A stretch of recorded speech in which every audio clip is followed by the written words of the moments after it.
आज बनवूया मऊ, सुगंधी आणि झटपट तयार होणारी अशी खिचडी भात. तांदूळ आणि डाळीचा योग्य मेळ, हलकेसे मसाले आणि घरगुती चव यामुळे ही खिचडी प्रत्येकाच्या आवडीची बनते.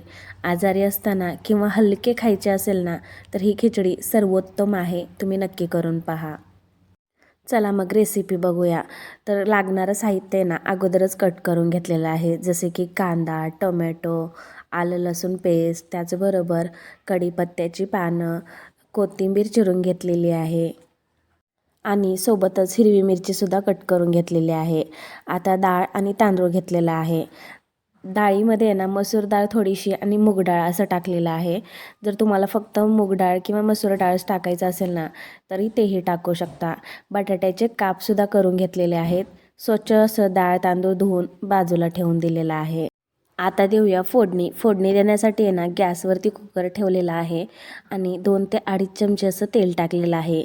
तेल गरम झालं की यामध्ये मोहरी आणि जिरे टाकून घेऊया. ते सुद्धा छान असे फुलले गेले की यामध्ये टाकत आहे आलं आणि लसूणची पेस्ट. एखाद मिनिटभर ते सुद्धा परतून घ्यायचं आहे. यानंतर बाकीचं साहित्य टाकायचं आहे, जसे की कांदा, टोमॅटो, हिरवी मिरचीचे काप. खिचडी भात हा एक साधा, पौष्टिक आणि पचायला हलका असा असलेला पदार्थ आहे. तर मग तुम्ही दुपारच्या वेळेस किंवा संध्याकाळच्या वेळेससुद्धा हा जो खिचडी भात आहे ना तो बनवू शकता. यानंतर इथे मी टाकलेलं आहे कढीपत्त्याची पानं. ती सुद्धा एखाद मिनिटभर आपण तेलामध्ये ना परतून घेऊया. आता टाकूया यामध्ये हलकेसे मसाले, जसे की हळद पावडर आणि धने पावडर टाकलेलं आहे. लाल तिखट वगैरे टाकायचं मी स्किप केलेलं आहे, कारण यामध्ये मी हिरव्या मिरच्या भरपूर टाकलेल्या आहेत, म्हणून लाल तिखट टाकणार नाही आहे. तुमच्या आवडीनुसार जर तुम्हाला टाकायचं असेल ना तर टाकू शकता. आता शिजेल इथपर्यंत पाणी वाढवलेलं आहे. यानंतर टाकूया चवीप्रमाणे मीठ, तसेच बारीक चिरलेली कोथिंबीरसुद्धा आताच टाकून घेते. तुम्ही कशा पद्धतीने खिचडी भात बनवता मला नक्की कमेंट्स करून सांगा आणि ही जी मी रेसिपी शेअर केली ना ती कशी वाटली हे सुद्धा सांगा. आता धुतलेला जो डाळ तांदूळ आहे ना ते यामध्ये मी ॲड करून घेते आहे.